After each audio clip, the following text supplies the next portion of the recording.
கொஞ்சம் வாஸ்தவமாக பேசுவோமா? என்னடா நடக்குதுங்க அப்படின்னு கேட்குற மாதிரி தான் இப்போ எல்லா விஷயங்களும் வாழ்க்கையில் நடந்துட்டுருக்கு. உங்கள் எல்லாருக்குமே தெரியும், ஐஸ்வர்யா ராஜேஷோட அண்ணா தான் மணிகண்டன் ராஜேஷ். இவ்வளோ நாளாக இவரோட இன்னாள் மனைவின்னு நினச்சிட்டு இருந்தவங்க இப்போ தான் நமக்கெல்லாம் தெரியுது அவங்க முன்னாள் மனைவியா. அவங்க தான் சோஃபியா. சோஃபியா அட்டகத்தி படத்தில் நடிச்சிருந்தாங்க. அது போல் Sun TV, Vijay TV, Zee Tamil அப்படின்னு சொல்லி பல சீரியல்கள் நடிச்சிட்டு இருக்காங்க. அதே மாதிரி தான் மணிகண்டன் பிக் பாஸ் மூலமாக பயங்கர ஃபேமஸ் ஆனவர்.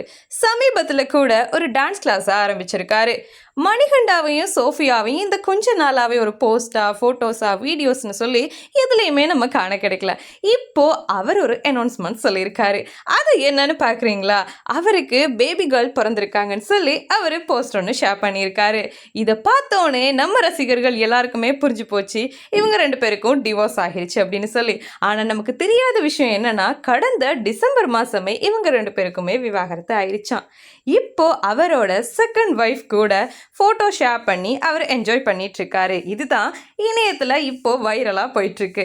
அதே சமயம் சோஃபியா கூட சொல்லியிருக்காங்க தன்னுடைய இன்ஸ்டாகிராம் பக்கத்தில், என்னன்னா, என்னுடைய வாழ்க்கையினுடைய புதிய அத்தியாயம் இப்போ தொடங்கி இருக்கு, நான் இன்னும் வலிமையாக மாறிட்டு இருக்கேன் அப்படின்னு சொல்லி அவங்களும் போஸ்ட் போட்டிருக்காங்க.